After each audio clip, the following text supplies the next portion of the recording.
Hi guys, I'm Chad. I'm going to be talking about Fellowship today. I'm going to be talking about my healer build on Sylvie because it's not what the method guide recommends.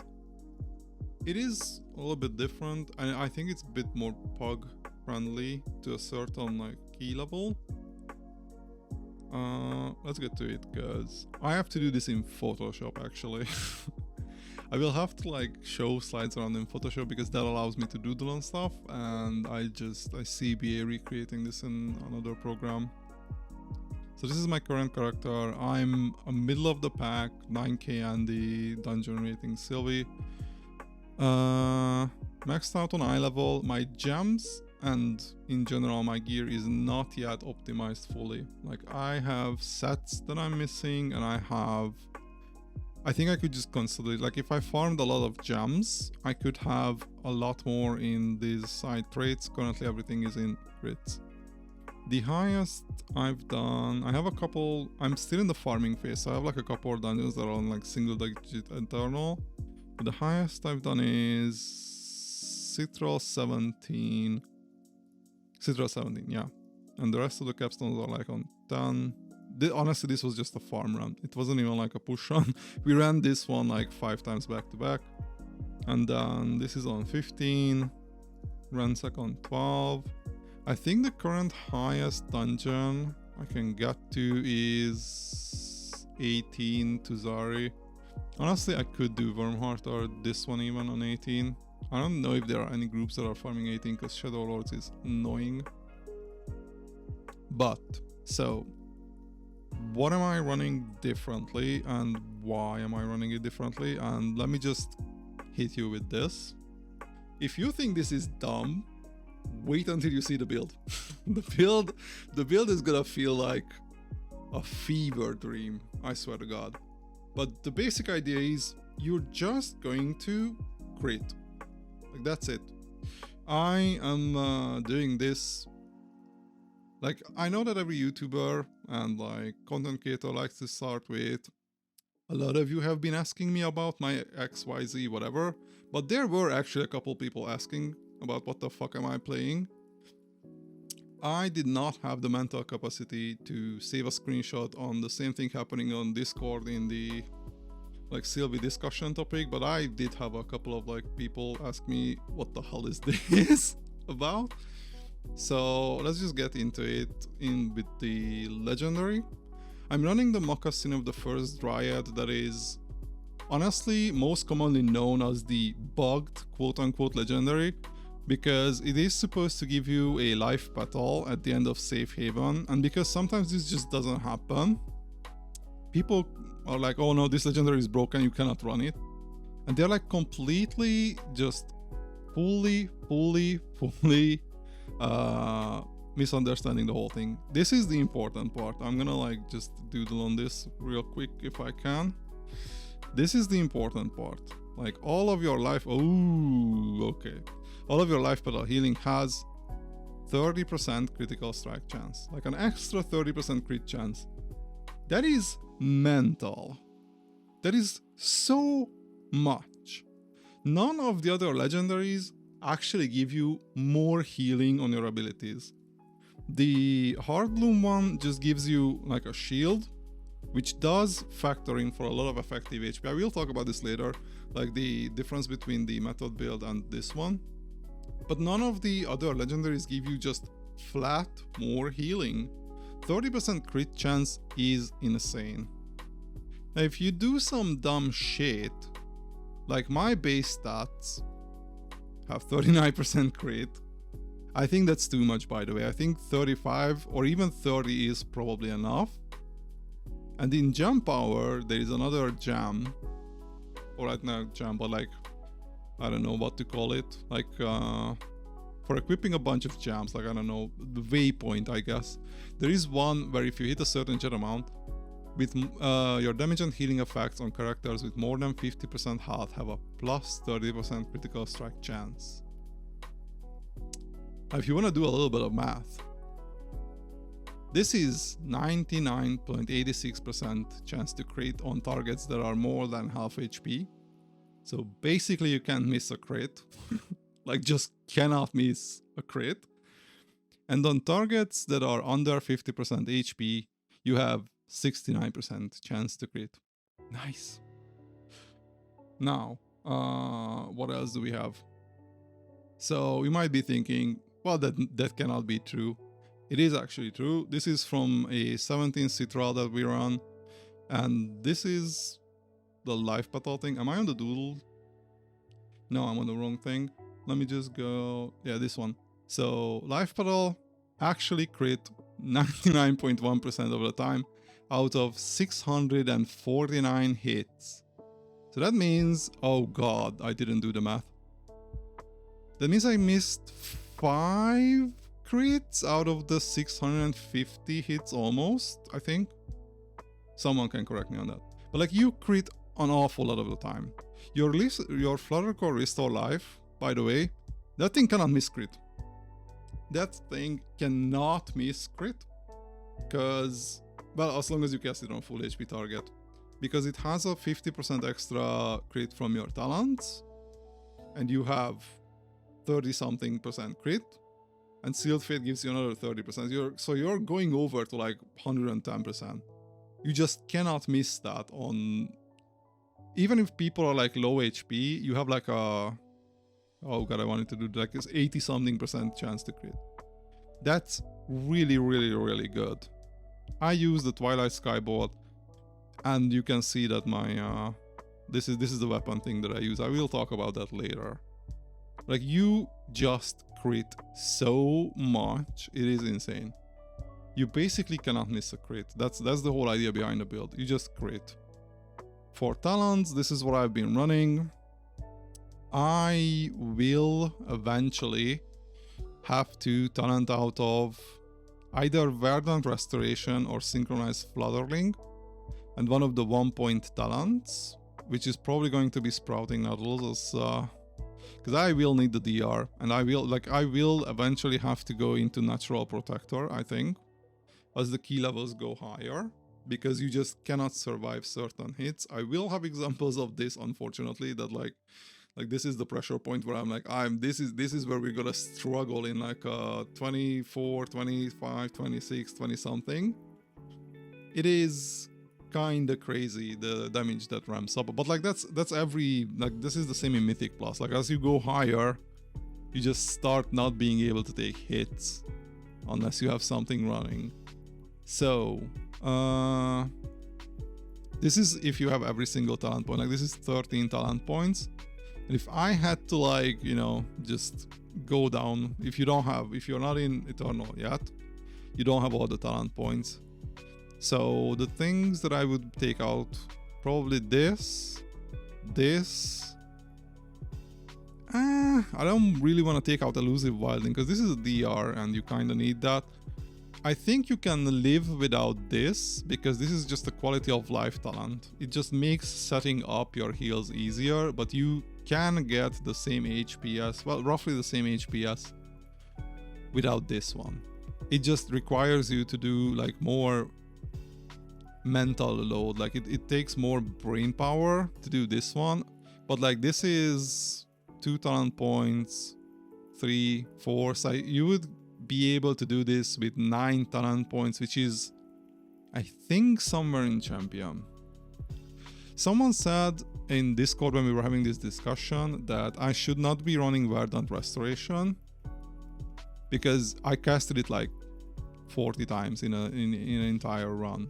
In certain dungeons, I only cast it like 16 times. And 3 of those are at the beginning, when I'm just ramping it up on people just before we even do anything, while they're mounting up. I think this is your emergency heal. This is the oh fuck button that you are going to sometimes have to press. If you don't have this, you would have to play with the understanding that every single player in your party will not take damage that's like avoidable. Like, there is no random pulls, there is no someone backs into a pack, there is no someone forgets to kick, someone forgets to soak, anything. And the keys that I've been running with the Discord pugs have not been going that way. I would rather have this than have like 2 points in something else. and not be able to recover like a screw up, because that does happen sometimes. Let's move on to jams. So jams are not exactly, I have an insane amount of jump power as soon as I find, oh, I don't have a do the layer. So I have an insane amount of jump power in this build. It is all stacked into crit. I don't think you have to go this hard. I just wanted to see what it feels like reaching these last 2 checkpoints, because this is like 9% crit chance. And this is extra 10 or 12% damage and healing on your crits. I don't think anything past this one that I'm going to mention is worth, because it's I feel like these are just not good enough. I think you're supposed to stop at this one, because the amount of jump power you need here is another like 1,500, like 1.5k extra jump power for just these, and that's not worth it. I think I'm gonna just downgrade and have blue, and like I want some of the spirit ones maybe, or maybe some of the green ones. Like you figure out later. I don't think this is smart, but currently I have this and I don't want to reroll my gems because I will have to farm a bunch of gear and bunch of gems anyway, so there is no point in me doing it, so I'm stuck with this one for the moment. On empty, yeah, this is the major one that you would always want to have. And I need another do the layer, the sealed fate 2. This is the one that I mentioned. I think it's this one icon wise, but I'm not sure. And basically what this does is that if someone, it doesn't matter if it's an enemy, it works for enemies, it works for friendly heroes, as long as they are above 50% HP, you have an extra 30% crit chance on them, so your damage will crit a lot and your healing will crit a lot. This is very apparent when you have like 15 mushrooms and you send them into a fresh pack, a fresh big pool, and suddenly you see every single nameplate turn red and you're like, oh, I have to just fade, otherwise they're gonna kill me. For this specifically, I'm trying to get the Aldrich set because that would give me 15% less threat generation and 3% more crit. And that would mean that I can just run that and then not have to have this much gems in crit. One of these top ones gives you like an extra 9% crit. I think that's unreasonable. Unfortunately, this costs a lot of gem power. Like to get that, it does say it on the screen, but it's 1.2k gem power to hit this, and the 1-star version that you just get for having a single crit purple gem in is 10% crit chance. That's not a lot. That's not only is that not a lot, the way gems, like the way crit chance works specifically.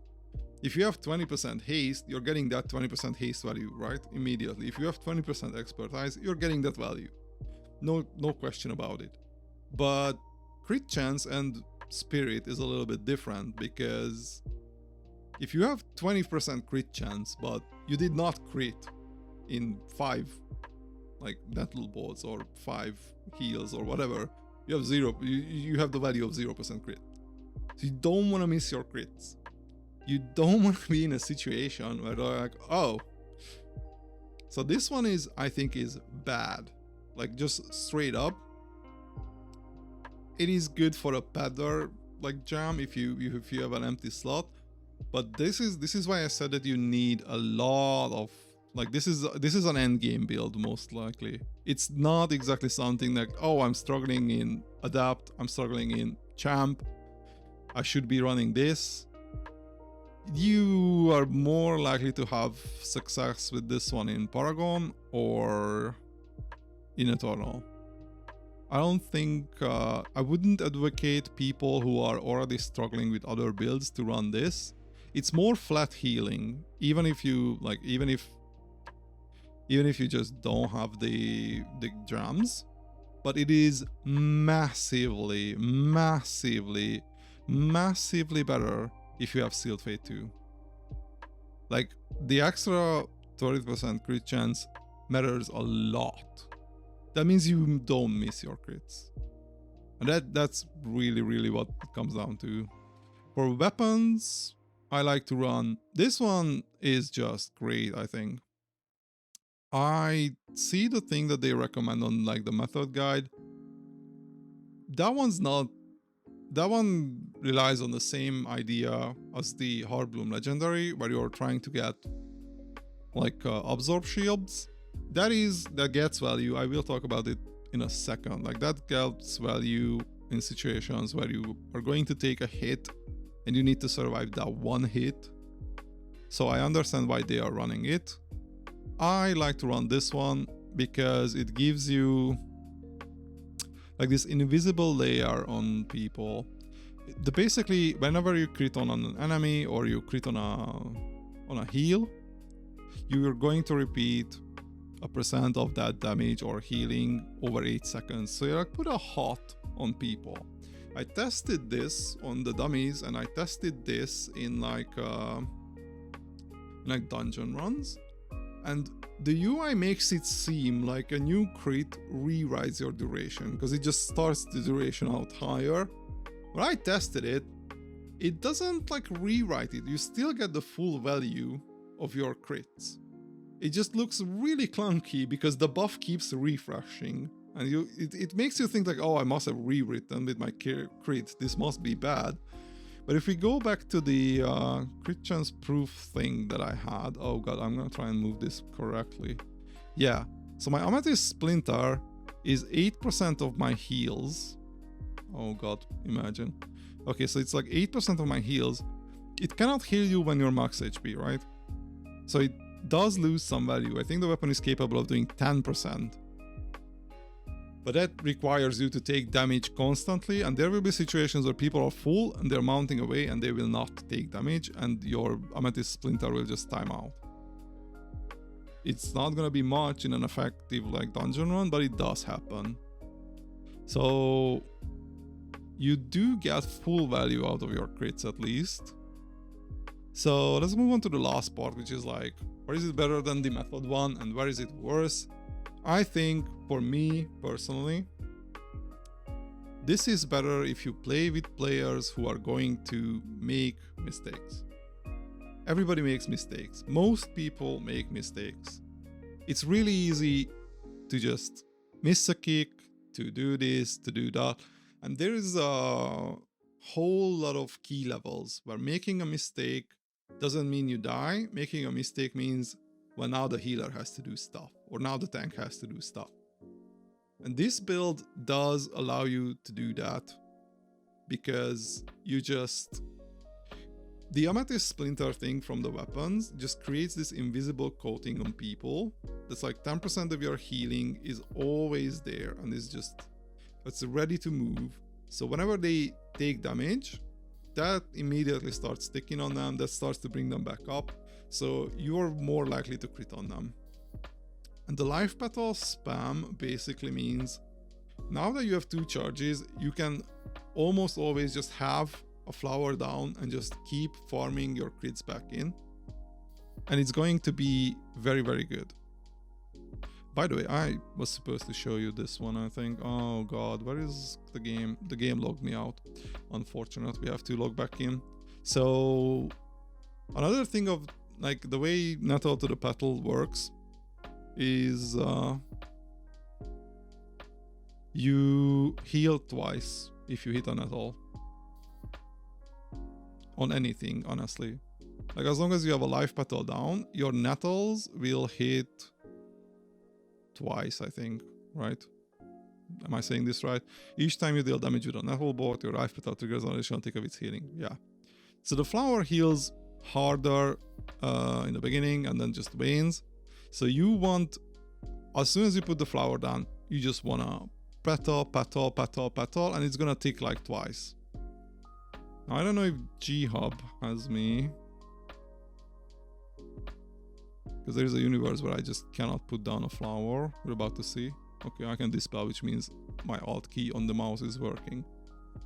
So the way it would work is you start the Nettle bolt, you slam down the flower, and you just keep pressing, and then bang, crit, crit, because you can't miss your crits.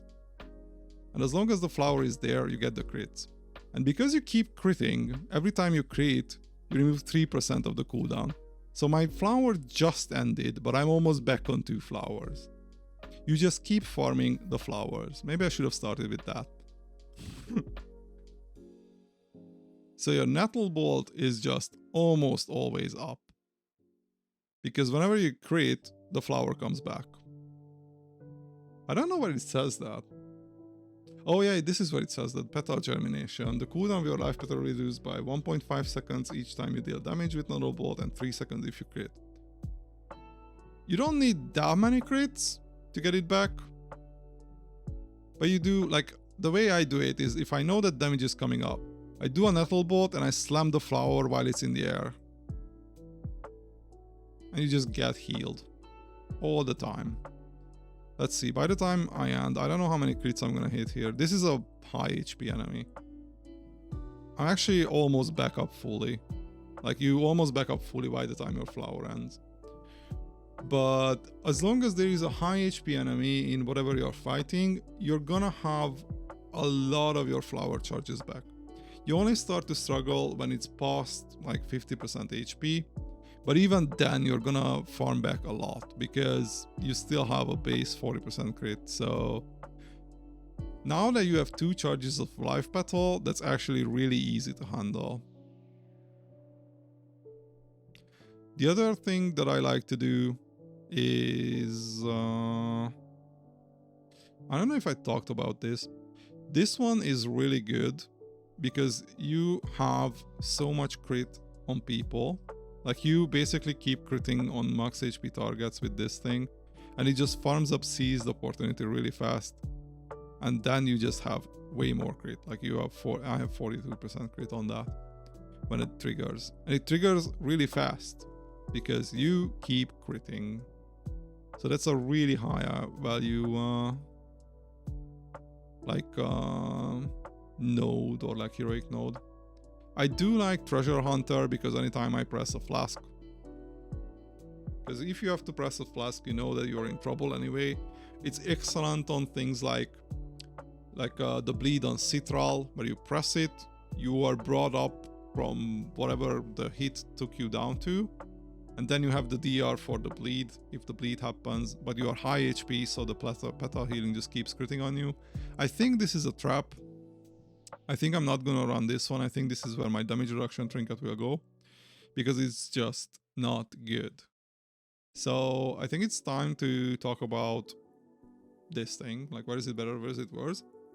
It is better for pugs. It is better when you're playing with people who are actively taking damage. Doesn't matter if it's avoidable damage or unavoidable damage, but my experience at least has been different from the method guide writers, I think, because I have been playing with people who I think are struggling financially because they play like they cannot afford monitors.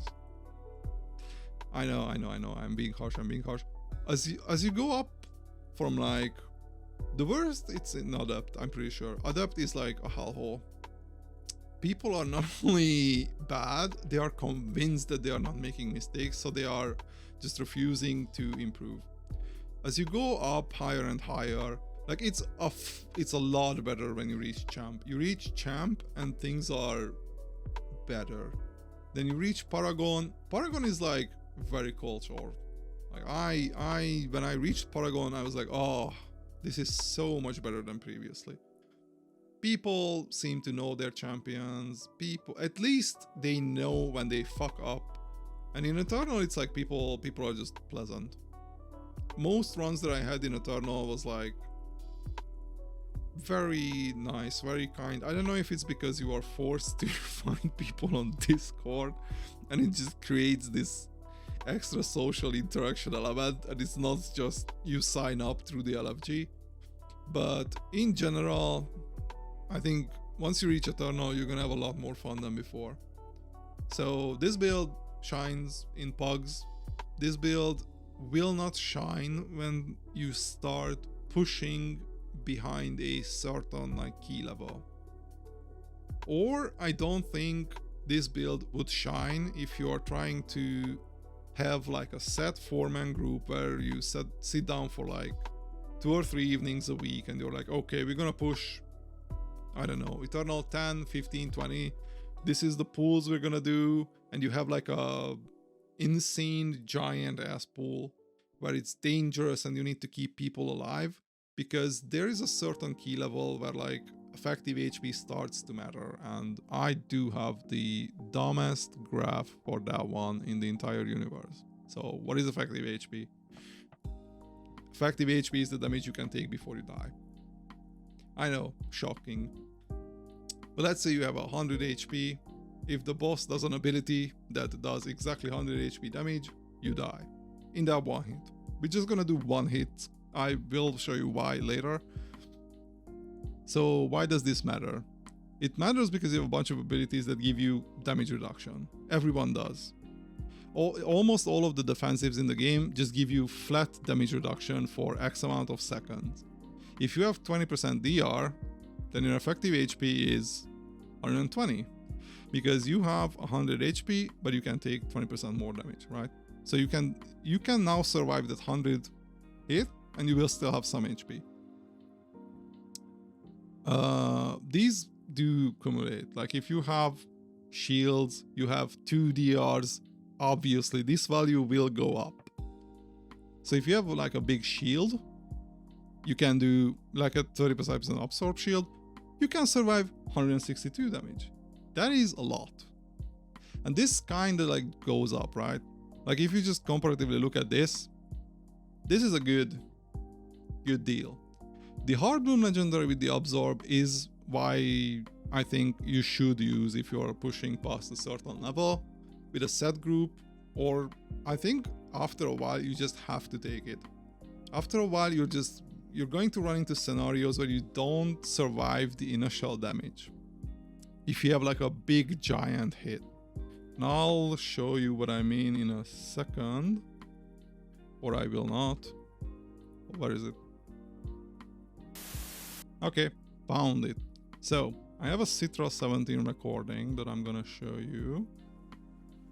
And if I'm not dumb, I bookmarked where the hit happens. Okay, so this is like the danger part in any Citral run. This is a Citral's Eternal 17, where she does the tank something, you have to heal the tank back, or they need to heal themselves back, and this is the scary part. I don't know if we have a DR on this one.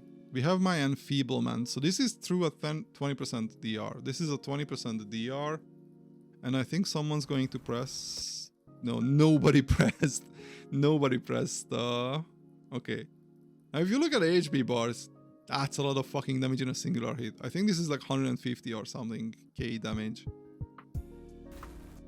Does my thingy not? Yeah, 155. So everybody is immediately low in one singular hit. This is where the effective HP thing would be better, right? Like if you have a bunch of absorb on people, if you have DRs amplifying that absorb, you will take the absorb shield damage first, which means you would be like 50% HP, I would say, maybe, or something like that. So that does matter on this specific boss. I can't really think of another boss example for this. Like where do you take like one singular big hit? But like in general, past a certain key level, the absorb build will be better for 2 reasons. One, the DRs get amplified. The DRs are going to amplify that absorb. So if you have like a 30% absorb shield on someone and they have a DR and you have a DR trinket running, you're just going to like have way better survival chances when they get targeted with something unavoidable. But that does hinge on the idea that they do not take a single tick of avoidable damage. Because if they take avoidable damage, you know, like they take a tick of avoidable damage just before things start to happen, you're going to have a bad time healing them back up. And if they don't have the absorb, you basically don't have a legendary. Like the other legendary that's in the game I think I have it in the very, very, very empty thing that I have. It doesn't give you anything. It just does. It says 70% of any overhealing done to a player by your Heart Bloom is applied as an absorb for 15 seconds. The absorb generated by unyielding bloom cannot exceed the value of something of your intellect. So there is a max value of it.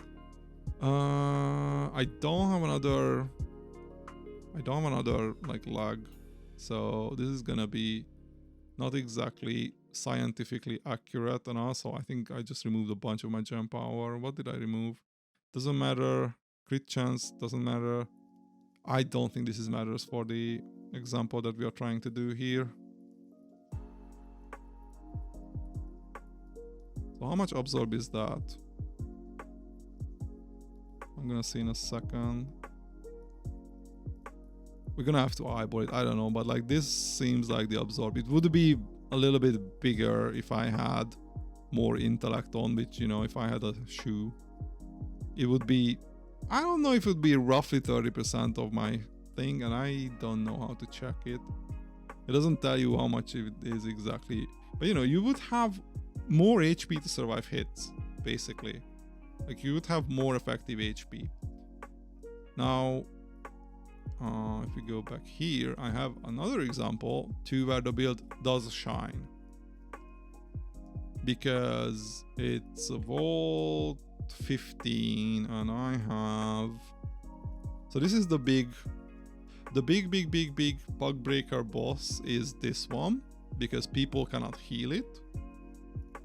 And the other part that like kind of breaks some pugs is just fucking up on the last pirate and just not killing one of the pirates enough, or not running the chicken trinket and chickening the pirate, whatever, or missing kicks. Someone gets shackled. It's all downhill from there. But the big healing check is on Balarum. Am I saying that correctly? I don't know. And I'm gonna try and like pause through what I'm gonna do. The shadow grid is happening in like 11 seconds. I think I start setting up around 6 seconds. Yeah, 8 seconds. I try to class my flutter. Okay, my flutter actually is gonna go out. That does funnel into the Heart Bloom. So you wanna do this because the Heart Bloom is like a set duration, but it starts weaker and then ramps up. You wanna do this like 6 seconds, 5 seconds before the damage actually starts.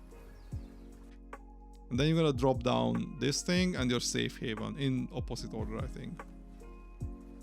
Safe haven, and I think I'm going to enfeeble as well. I don't know if we trinket this. I hope not, because that's like 3D. No, we did trinket, so that's like 3 DRs. But you know, people start taking damage. No, they don't. No, they don't. No, they don't. People are barely go under like 70%. You just keep them full because you crit. And the second they start taking damage, you take a tick of like the Flutterclaw, what is it called? Fluttershy something? Like when you charge it, that one heals them immediately on the first tick. The Amethyst Splinters start healing them because, oh, now they took damage, now they can be healed. And then, you know, you're mashing your Nettle Petal and that heals 2 people, and then the other 2 lowest and the other 2 lowest. If it crits, it refreshes the Amethyst Splinter. So you just funnel like a bunch of healing into that. Where is the second? I think this is the second, because yeah, Shadow Grid Eclipse soon TM. I'm gonna go back a little bit to see if I do the same setup or not.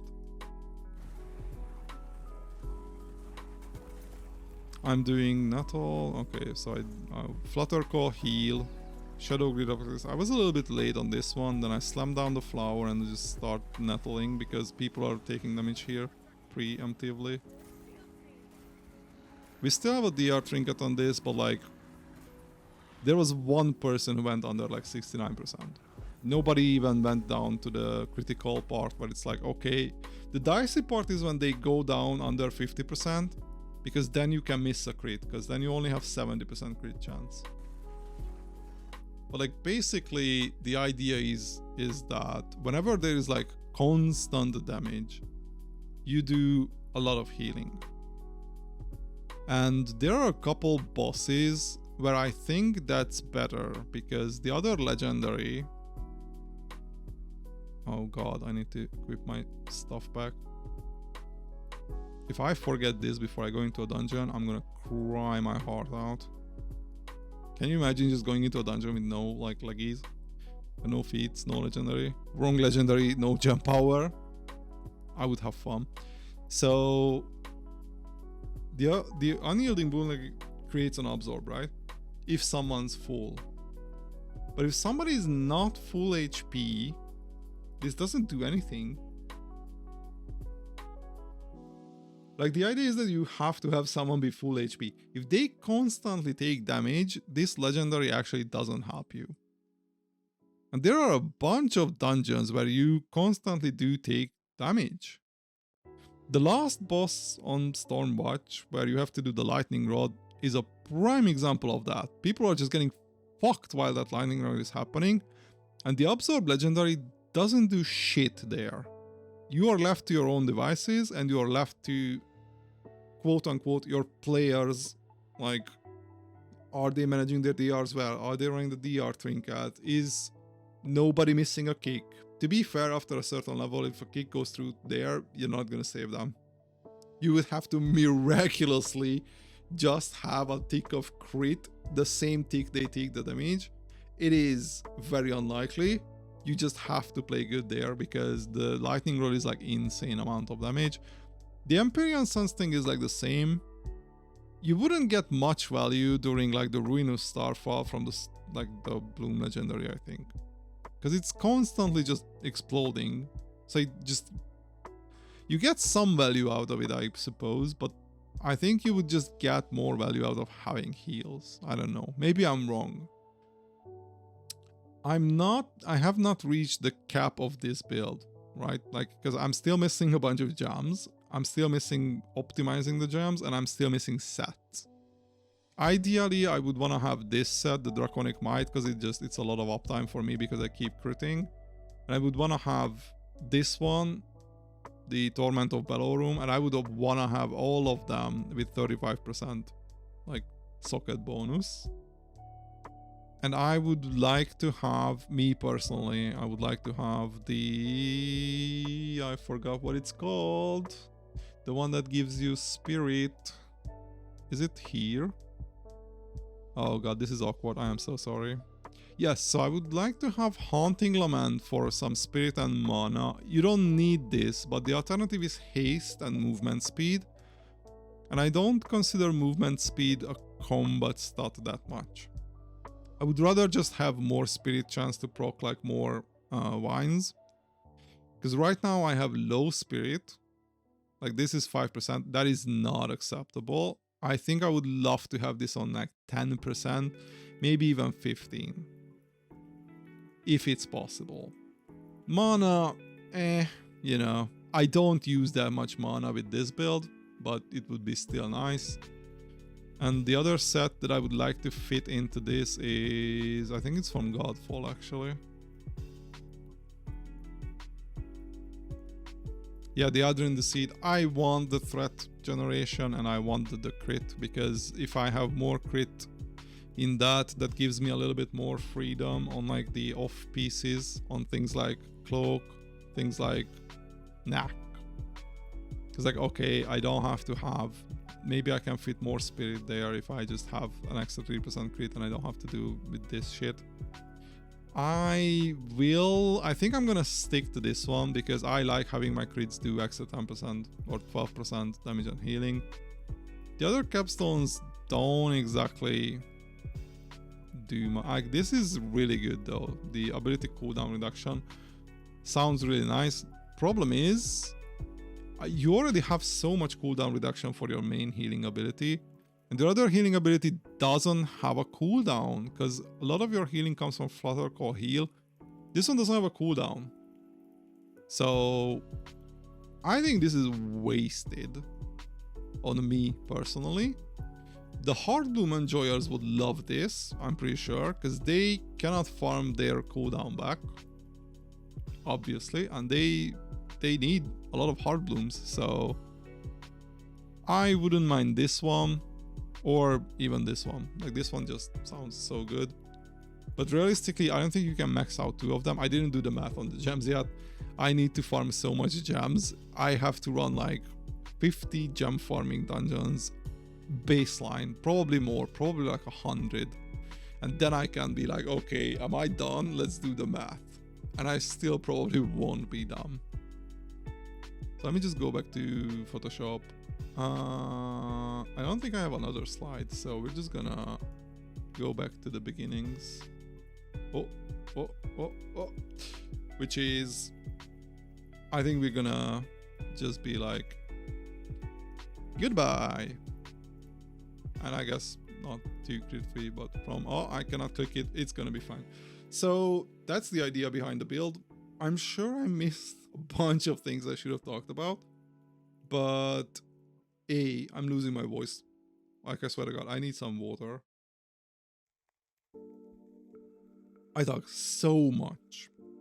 This ended up being a lot more in-depth than I wanted to.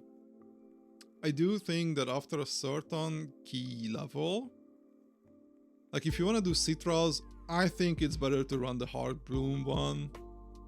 If you are doing citral above like, I don't know, 20 somethings.